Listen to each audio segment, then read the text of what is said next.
Morning. Finally I get to come out and shoot some images. Now, no landscape photography film would be complete without first discussing the weather. And my goodness, we've had some weather in the last few days. Add a bit of fun into the mix. It's now hailstoning. I've been here now just about a week, and since I made the first section of this film, it's done nothing but rain and blow an absolute hoolie constantly, and I've just not been able to get out and make anything worthwhile. So I suppose I'm really grateful for the fact that I'm here for 2 weeks, and this morning is the first glimmer of better things to come. We've got some patchy cloud at the moment. The forecast was for 54% low cloud and nothing else, but that's patchy enough to at least give something. But my concern is this morning is that on the horizon that patchy cloud is quite gathered in one area, and that's typically where the sun's coming up in the east. So as I speak, the sunrise is about 20 minutes away, and ordinarily now with high cloud you'd expect to see some colour, but clearly we haven't got that. But the low cloud, the darker stuff, the low dark moody stuff, is starting to colour up, and you probably can't see on that shot. So I'm back where it all started, and I do apologise, this isn't Luscantire Beach. This is, I thought it was when I've looked at the maps. Luscantire Beach is sort of a big bay, and then it sweeps round to this beach, and I'm probably going to have to put the name of the beach up on the front. I think it's Rossin Moll or something like that, Rossin Moll. Sounds like the skiing company, something like that anyway. But it's a beautiful beach, and it does seem to be popular with photographers. But got to the car park this morning, there's only one car there and no sign of any other people. The beach at the moment, certainly where I'm walking, is full of footsteps. It gets a lot of traffic, does this particular section. So I'm going to go to where it all started at the far end and frame up a shot that I have in mind, which is of Tarrantay in the distance, the island which was made famous by Ben Fogle all those years ago on Castaway, and see if I can get something, and hopefully that low cloud will catch a bit of light as the sun rises.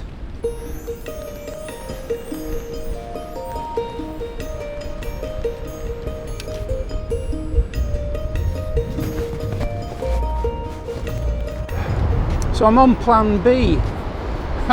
I was down there, I was getting ready for sunrise, and a whole herd of people turned up from the car park. I'm sure they came on a coach or something, but I like to work where it's nice and quiet, where I can think, and especially when I'm doing these films, I like to be alone where I can concentrate on the continuity and not be disturbed by watching people in shots and things like that. So I've come right to the far end, and I'm pretty much where I started right at the beginning of the week, which is photographing towards the hill at Northton Saltmarsh. But the people are the least of my troubles this morning. As I said, the low cloud currently is still hugging that eastern horizon, and it's probably going to be the case that I have to wait until the sun gets well above the horizon and finds one or two gaps up in the higher atmosphere and shines some directional light on the beach. But at the moment it's still very, very flat. So I've probably just got to wait around and keep my fingers crossed. But in all honesty, apart from Saturday when I arrived and part of the Sunday when I shot the Canon standing stones, I got a nice picture from there. It's been really awful, just like I said before, blowing an absolute gale and a lot of rain. So you've got to be grateful for a break in the weather at least. And often these low clouds, if you get some good breaks in them, when the sun gets up, you can have some really dramatic light. So fingers crossed we'll get something. So, given the very obvious lack of spring in my stride and the absolute non-existent light, now would seem like a really good time to play this cheerful music. And, I suppose, if nothing else, this flock of oyster catchers are certainly nice to see. Okay, so that point has now reached where I need to do something. I'm still waiting for light, but having had a bit of a nosy around, what I can see behind me looks fairly promising, and it may be the case that I do it now and I also wait to see if any light comes up to do it again. I think it'll be better in better light. But what I have in mind is, as you can see, as the tide comes in and out, it's a very, very shallow gradient on this beach, and it leaves these lovely areas of wet sand.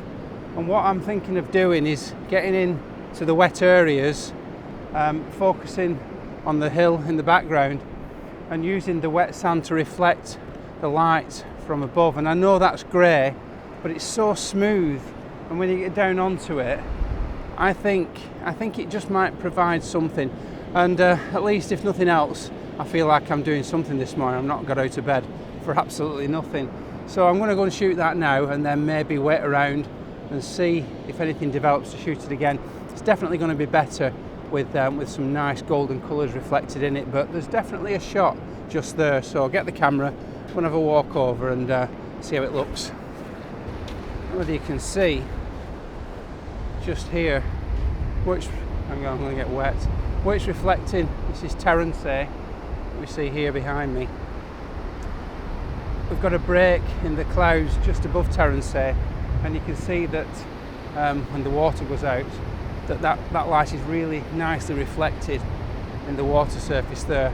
What I would like to shoot, which is the nicer looking hill, you've got a lot more grey above, which is what I was talking about when I wanted the light to catch it. The reflected sand isn't anywhere near as appealing, but that for me is where the shot is. Terrancea is a bit close, and it's not got the same lovely shape to it that the one over there has, in my opinion. And I know that's far more distant, but I can darken that in Lightroom and really make it pop out of the scene, and it'll just provide a lovely stopper to the end. Very similar shot to what I took right at the beginning of the week, but with the wet sand instead. I think it'll work. So I've taken a couple of shots already. Still not convinced. I'm going to put it up, stick my neck out and put it on, but I don't think it's really worth much. What I will say about it is that you've got some nice even grey tones right throughout the scene, and I suppose there's always going to be some people who like it, but me personally, I'm not that keen. I'll show you on the back of the camera.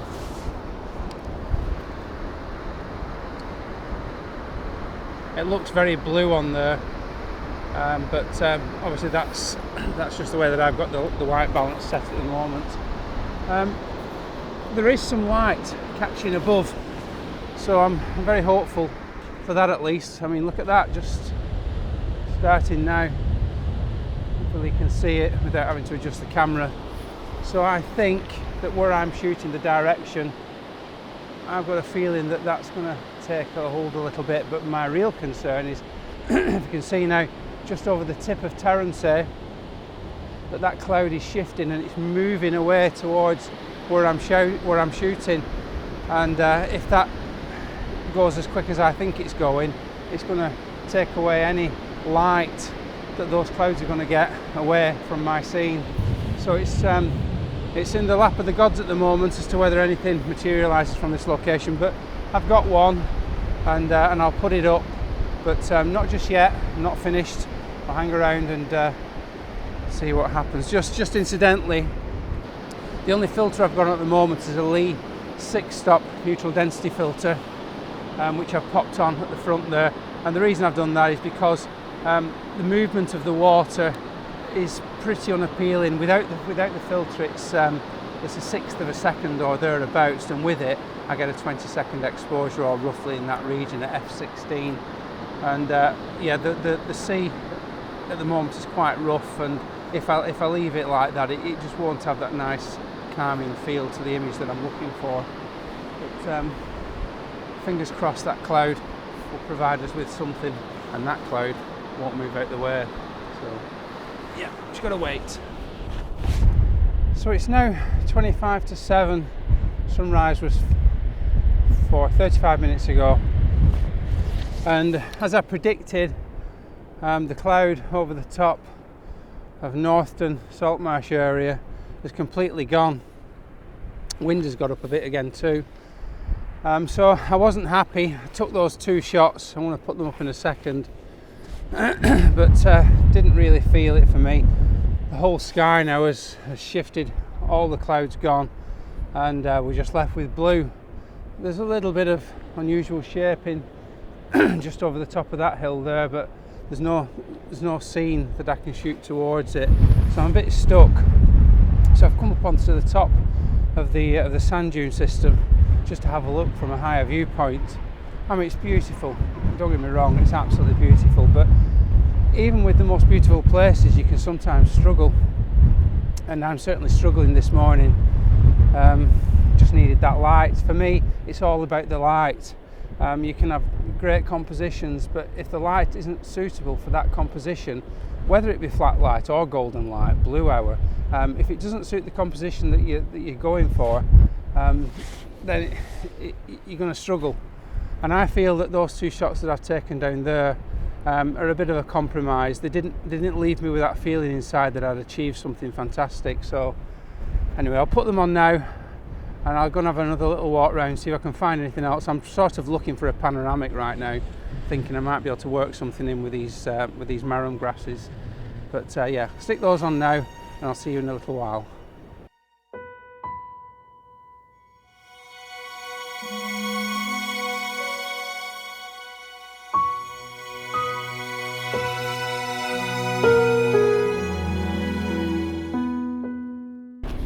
So you've just seen those images, and I still don't know what I feel about them. Obviously I haven't seen them, but often with me I've got a clear idea of what I've got in my mind. I know what I'm going to get, and when I'm out there shooting, I know whether it's working or not, more often than not. But this morning I really didn't have a clue, if I'm honest. So I've no idea if any of those pictures are going to come out. I think what it's going to boil down to at the end of the day is to how much I can push them in Lightroom to try and make them appealing. I'm not really keen on that. I'd rather capture the scene as the day provides it, and not try and alter it beyond what I feel is reasonable. I may have to do that with those shots to bring something out of them. They may just well be pictures that I would consider to be worthy of the bin only, but we'll see. Anyway, moving on from that, as I was at the top of the sand dunes and I was having to go at a panoramic just up there, I came across the footpath that runs along the top of the dune system, and there's some lovely light coming in from my right hand side there, just arcing across the tops of the marram grasses, and because it's quite windy, the grasses are blowing beautifully in the wind. And I just had this idea of using the pathway as a nice lead in to the mountain backdrop behind me, just over there, and a nice lead into those mountains. And what I really want to get out of it is, because of the wind blowing, those marram grasses will really soften. Sorry, I'm going to have to turn that round because I'm trying to show you the scene, but obviously you can't see me. The marram grasses, as they're blowing in the wind, will soften during a long exposure. So what I've done is I've put a Lee 6-stop neutral density filter on, which we normally use for water, to just soften the tops of those grasses. And I'm going to, because I'm using a wide angle lens and on medium format, you lose quite a bit of depth of field at similar apertures to what you would with a 35mm camera. I'm on f/16. I don't want to push it to, I can go to f/32 on this Pentax, but I find that the lens is a little bit soft at that end in order to capture the whole scene. So I'm going to focus stack the shot. I'm on the horizontal format rather than the vertical, which is often the one that I'd go for close foregrounds. But because this path snakes away to the right and you've got lovely mountains to the left, I wanted to capture the whole lot. It doesn't really work as a pano, so I'm going for a single image, but I am going to focus stack it. So two for one for the background, one for the foreground, but all in all, one single frame rather than a panoramic stitch. So I'm currently ready to go. This is going to be the end of the morning session for me. Switch that on. This is my last one of the day on live view. I need to pre-focus on the grasses in the foreground first of all. So zooming in, tilt the camera down. the camera around, sorry, move the focusing point around with the spot on the back of the camera, pre-focus on the grasses for the first shot, and I've got that set. What I'm going to do is I'm going to put my hand in front of the lens while I take the first image. There's a 2-second timer on, so I'll put my hand in front so I know where the focus stack starts, and now I'm ready to take the first image. I've underexposed this shot by about half a stop to really take advantage of the lovely golden colours of the grasses. Because they're catching the side lighting, there's every chance that they'll burn out, and as they're moving over the long exposure, that'll create an overexposed shot. So I've underexposed by quite a bit to try and capture that lovely yellow colour during the long exposure. So second shot, moving the focusing point up to the mountains, focus on those. Don't need to put my hand in front this time because the hand is just to symbolise where the two shots start, and take that second shot. The yellow on the grasses looks absolutely beautiful, so I'll put that on now and I'll see you soon.